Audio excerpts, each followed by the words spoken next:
Bueno, estamos desde Cátedra Avícola y Agropecuaria con intenciones de hablar del mundo de la carne, de los mercados internacionales, de cómo está el sector en Argentina y para esto estamos convocando a quien al menos yo considero una voz autorizada, es Miguel Gorelick. Eh, Él es especialista en el tema, por supuesto, director del sitio Valor Carne, un sitio con información del sector al cual recurrimos cuando queremos enterarnos un poco de este tema. Pero bueno, ahora tenemos la posibilidad de hablar con él. Buenas tardes, Miguel. Buenas tardes, muchas gracias. Miguel, como para empezar, quería consultarte un poco cómo está el panorama del mercado internacional de la carne, si ha recuperado la dinámica después de la pandemia, cómo están los precios, cómo es la demanda en general, un poco el panorama general, ¿no? Te pido. Eh, bueno, sí, los mercados se han recuperado, están muy activos y los precios han venido subiendo básicamente a lo largo de todo el 2021 y ha seguido esta tendencia en los primeros meses. La última información estadística disponible corresponde a oferentes como Brasil, Uruguay, Paraguay, Argentina, que están en niveles verdaderamente altos de precios. En mayo, Brasil logró su récord histórico como promedio de precio de la tonelada embarcada. Y del otro lado, datos recientes de China, que también ha ido recuperándose a lo largo de estos primeros 5 meses. Lo que pasa es que en el primer trimestre faltó Brasil, que era el primer proveedor y estuvo fuera de ese mercado durante más de 3 meses y fue retornando lentamente, con lo que China no pudo comprar todo lo que habría querido, pero también en mayo China está marcando un precio récord histórico para la tonelada de carne importada congelada sin hueso. Eh, ¿Podríamos hablar entonces casi de un mercado normalizado respecto de la prepandemia? Sí, durante la pandemia hubo interferencias, hubo problemas en ciertos mercados, especialmente en Europa, en menor medida con China. Con China hubo un problema en este año, entre marzo y abril, con los confinamientos que hubo especialmente en la ciudad de Shanghái, que llegaron a complicar mucho el movimiento del puerto, que es el principal del país, y también hubo confinamientos en Beijing, lo que también restó un poco de demanda. Sin embargo, yo creo que esto ya está en una fase bastante importante de superación. Miguel, ¿y cómo se encuentra Argentina en este contexto entonces de mercado cuasi normalizado, digamos? Bueno, digamos que si uno quisiera caricaturizar, Argentina está con un tenedor cuando está lloviendo sopa. No hay que olvidarse que acá tenemos restricciones. Y si bien en mayo hubo un aumento importante en los embarques con respecto a abril, que a mí me resultó inesperado, marcamos 80.000 toneladas equivalentes con hueso, esto se debió a un aumento estacional en las exportaciones de carne de vaca, cuyas categorías E, D, E y F están liberadas del cepo de la restricción exportadora. Pero en otros mercados no hemos logrado hacer estas diferencias. Es decir, cuando todos nuestros vecinos exportadores de carnes, Uruguay, Brasil, Paraguay, están moviéndose en volúmenes por encima de esta misma época del año pasado, en Argentina estamos abajo de eso, y esto también nos marca lo que podríamos haber hecho y la cantidad de dólares que podrían haber ingresado. Eh, si mal no recuerdo, en el año 2020 Argentina había exportado algo así como 900.000 toneladas y al año siguiente, 2021, 800.000 toneladas. 800.000 con medio año con restricciones, es decir, habría que proyectar eso para ver la caída anual es mayor a esto que a los números que vos mostrás. Correcto. ¿A qué atribuís esa caída, digamos? ¿Sí o sí a las restricciones exclusivamente? Exclusivamente. Ajá. ¿Y cuál es el panorama para este 2022? ¿Se podrían alcanzar, por ejemplo, las 800.000 toneladas? Yo ¿Cómo no lo ves? creo que, yo no creo que podamos alcanzarlas precisamente porque existen trabas a las exportaciones. Si bien de esto están afuera un mercado como el de la cuota Hilton en Europa, la cuota 481 o la cuota que tenemos con Estados Unidos, todo lo demás está con restricciones. Hay 7 cortes que tienen algún peso, que están prohibidos hasta fin de 2023, por lo menos es lo que dice la letra de la regulación actual, y está liberado, como decía antes, ciertas categorías de vacas que digamos que no pueden compensar todo lo otro que está restringido. Sin embargo, el gobierno a veces se empeña en argumentar que no hay restricciones. Así es. Bueno, evidentemente está argumentando en Digamos, falso. digamos que este gobierno tiene unas cuantas afirmaciones bastante insólitas que son contradictorias con la realidad. Pero bueno. Muchas veces por ahí da vueltas el argumento de que la prioridad es que no falte carne en el mercado interno o para abastecer la mesa de los argentinos. ¿Vos considerás que podría haber algún faltante de carne, por ejemplo? De ninguna manera. La Argentina está entre los países que se cuentan con una mano en cuanto a máximo consumo de proteínas animales, de carne. Porque acá nos estamos centrando en la carne vacuna, cuyo consumo per cápita, no hay, los medios se cansan de avisar que estamos en el mínimo histórico, cuando en realidad la lectura debería ser un poco diferente. ¿Cuál es la lectura que yo creo que corresponde? Durante 50 años el sector estuvo estancado, mientras tanto la población creció en un 60%, salvo que nos transformemos en el segundo importador mundial en importancia detrás de China, es imposible soñar con los consumos de 80 kilos con los que nos comparamos de hace 40 o 50 años atrás. Entonces, esa situación no existe más, digamos, no tiene sentido ver si es el mínimo consumo. Pero como al lado de esto, la industria del pollo y en menor medida la del cerdo han crecido de una manera extraordinaria, el consumo total de carne sigue estando muy holgadamente por encima de los 100 kilos por habitante por año, y en esto creo que solamente Estados Unidos nos gana. Entonces, somos el segundo consumidor de carne del mundo. ¿Es para preocuparse que pueda faltar un poquito de carne?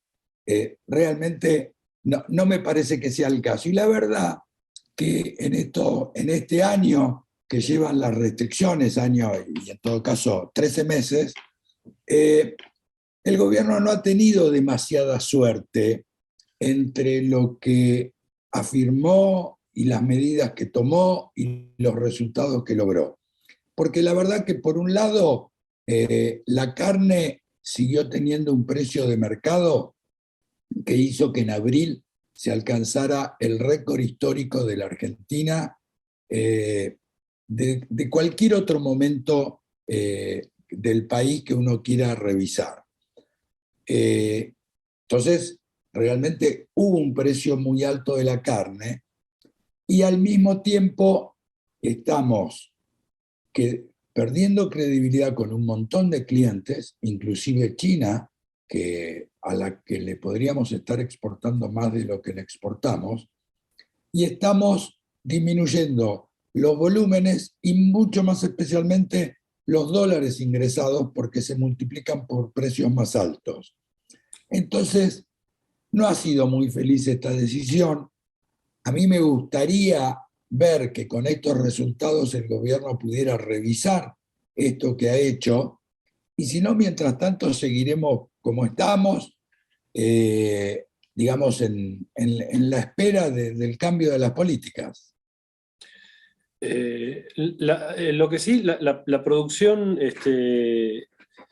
de carne viene en cierta manera así estancada, ¿no? En los últimos años, en más o menos 3 millones de toneladas la producción total.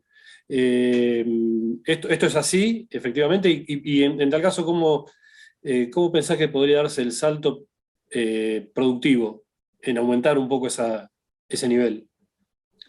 Mira, como te decía, en el eje de 3 millones de toneladas, con las variaciones habituales de años en que se liquida Hacienda porque el negocio es malo y aumenta la faena y la producción y los otros años, pero el promedio ha estado muy estable en el eje de las 3 millones de toneladas. Pero esto no viene de los últimos años, como decía antes, viene desde hace 50 Sí. años. Entonces, realmente la lectura de esto, a mi juicio, lleva a una crítica muy fuerte a las políticas generalmente en boga que tuvo el sector, que en general fueron de discriminación en contra, con un tipo de cambio de los más bajos de lo que se pudiera encontrar en cualquier otro sector, con habituales restricciones a las exportaciones, pero en particular en los últimos 15 años, que fueron constantes, excepto durante el periodo 2016-2020. Eh, y todo este tipo de señales no ayudan a permitir un mejor desarrollo que el resto del mundo lo estaría permitiendo. Es decir, la Argentina tendría un lugar mucho más importante si tuviera la capacidad de producción necesaria. Qué Ahora, paradójico, perdón. dale. No, digo, qué paradójico que con el escenario que pintás, que pese a todo el sector siempre continúe en una senda de desarrollo. Sí, digamos que el sector ha desarrollado algunas otras variables. Por ejemplo, estamos con una calidad promedio de carne mayor, ha habido avances genéticos, ha habido avances en la industria procesadora que también tiene un rol importante a la hora de definir la calidad de la carne. Hubo avances en algunos canales de comercialización, pero como producción global no ha avanzado el sector. Seguimos en esas 3 millones de toneladas. Ahora, en general se oye hablar de la conveniencia o la necesidad de recuperar el stock pico que se había alcanzado en los años previos a la liquidación histórica de 2008-2009 de 60 millones de cabezas, pero yo realmente creo que sería mucho más conveniente concentrarse en la mejora de ciertos índices de productividad en lugar de volver a tener, porque ¿para qué queremos tener 60 millones de vacas de las cuales trabajan 2 de cada 3? Acá lo importante es tener un avance concreto, medible en el índice de destete, es decir, cuántos terneros salen de 100 madres todos los años, porque con esta misma cantidad de animales, en lugar de producir 14 millones de animales como todos los años, que es más o menos la faena anual, deberíamos estar en 16 millones o más. Y acá, ahí se va a ver realmente un aumento en la producción. Pero si en el aire hay amenazas o restricciones concretas a la hora de exportar, toda esa producción extra no la va a consumir el mercado interno. Si se producen, hay que producirlas pensando en la exportación. Entonces, habría que cambiar muy fuertemente el discurso que recibe el sector y cambiar las medidas concretas que permitirían este desarrollo que a todos nos gustaría. Bien. Miguel, te llevo ahora a la región. Quería consultarte puntualmente por Brasil. ¿Cómo hizo Brasil para llegar a ocupar el lugar que ocupa hoy? ¿Cómo logró semejante sitio en siendo, digamos, es el exportador número uno, tengo entendido? Exactamente, es el número uno y por lejos.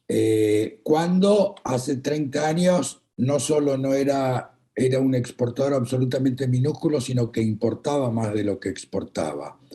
Y esto lo ha logrado con políticas alineadas con el mercado que ni siquiera fueron cambiados por el largo gobierno izquierdista que tuvo Brasil en la primera y en la segunda década de este siglo, y esto permitió el crecimiento muy importante de las existencias ganaderas, de las inversiones en la industria, de su generación de empleo, del consumo brasileño y de sus exportaciones, que están arriba de los 3 millones de toneladas. Es un crecimiento muy importante en relativamente poco tiempo. Muy importante, y como vos bien lo decís, en muy poco tiempo. Acá han aparecido 3 empresas de magnitud global, y también gracias a su intervención en el mercado de capitales, porque las 3 han salido a la bolsa y han recolectado fondos para poder invertir en ese medio. Acá hay un solo frigorífico cuyas acciones son públicas, es decir, se pueden comprar en la bolsa, y yo no he hablado directamente con los que controlan la empresa, pero yo creo que si se pudieran ir de la bolsa, lo harían. Es decir, que tenemos todo está alineado en contra de que se pueda dar este movimiento que el mundo está permitiendo. Miguel, ¿y cómo es la situación de dos países en particular? También te quiero consultar, es Uruguay y Paraguay. ¿Cómo están hoy día? Ambos han logrado, sobre la misma base de los principios que te mencioné para Brasil, y también inclusive con periodos de gobiernos de izquierda, sin intervenciones en el mercado, sin restricciones en el comercio exterior, sin un toqueteo fuerte en el mercado cambiario, que en definitiva te permite traducir el precio que se recibe por las exportaciones. Los dos países han logrado aumentar sus existencias, aumentar su producción, aumentar el consumo y aumentar fundamentalmente las exportaciones. Y los dos países tienen la peculiaridad de que consumen mucho menos de lo que exportan, es decir, las exportaciones exceden al 50% de la producción. E inclusive en este modelo de apertura de la economía ganadera, Uruguay es pese a ser, considerando que tiene un tamaño pequeño, es un importador relativamente importante. Alrededor del tercio de toda la carne que consumen los uruguayos es carne importada. Y esto se hace porque el negocio de exportación ha permitido tener precios por la hacienda que son más altos que los de sus vecinos, y el consumo interno se beneficia de poder comprar algo de carne a menor precio, básicamente en Brasil y en segunda medida en Paraguay. Eh, ¿Cuándo recordás que fue un buen momento de Argentina exportando? Y si recordás qué cantidad de mercados tenía, cuáles eran los más importantes. Bueno, el récord lo logramos en 2020, es decir, hace muy poquito, Sí. no tengo el número exacto de mercados abiertos, pero con los avances sanitarios en la Argentina y en los criterios de muchos otros países, hoy el país tiene acceso a mercados que antes prohibían la carne de países que provenía de otros que vacunaban. Hoy eso solamente muy pocos países lo siguen teniendo en práctica, Japón, Corea, por ejemplo, pero sí hemos entrado a Estados Unidos, a Canadá y a otros mercados que históricamente estaban en la liga que se llamaba Libres de Aftosa. Claro. Entonces, yo no me acuerdo cuántos mercados había o inclusive hay hoy abiertos en el mundo, pero digamos que salvo Japón y Corea, no hay ninguno demasiado relevante que no permita la introducción de carne argentina. Y hay algunas observaciones, como por ejemplo, China no permite las menudencias vacunas de la Argentina, que es una picardía, es un lindo mercado para las menudencias. Alguna vez habría que lograr esa aprobación sanitaria que no tiene sentido que no exista, pero digamos que si miramos al grueso, que es la carne sin hueso, hoy tenemos alcance a muchísimos, a casi todos los países del mundo. Y como te digo, el récord de exportaciones se produjo en el 2020. Otros récords previos habían sido en el 2005, lo que llevó después a la política de restricciones de exportaciones en el entendimiento de que esto atentaba contra el nivel de los precios internos, y ya hay que irse hasta el año 79 para encontrar otro año de muy importantes exportaciones. Pero de todas maneras, haciendo un análisis a lo largo del tiempo, hemos pasado de ser líderes del mercado mundial durante 100 años, desde que se inventó el frío industrial en la década de 1870 hasta 1970, y después, por todas las políticas que hemos llevado adelante, el país se ubicó más abajo en una franja de la exportación de 500, 600 mil toneladas y terminó en la lastimera cantidad de 200 mil toneladas durante el gobierno de 2011 a 2015, que después se pudo recuperar rápidamente, pero que ahora, para volver a hacerlo, no solo se van a necesitar algunas promesas, sino medidas concretas, porque me parece que otra vez el productor no se va a lanzar como se lanzó, sin mayor seguridad. Claro. ¿Tenés conocimiento que se estén buscando nuevos mercados, que haya alguna política específica en este tiempo, este último tiempo, para captar algún nuevo mercado? Seguramente que algunos intentos se hacen que no están demasiado publicitados. Yo creo que esto debería ser una herramienta importantísima en la política dedicada al sector. Y ojo que no estoy pensando exclusivamente en el tema de la carne vacuna. Acá se necesitan nuevos mercados para la generalidad de los productos, y en este sentido me parece que la herramienta de los acuerdos comerciales, que hace años que no firmamos ninguno, es relevante. Miguel, bueno, te agradezco mucho tu tiempo y todos estos conceptos. Bueno, muchísimas gracias a ustedes y por el contacto que me permiten con su audiencia. Te voy a comprometer para un futuro contacto. Con mucho gusto. Muchas gracias, un abrazo. Buenas tardes.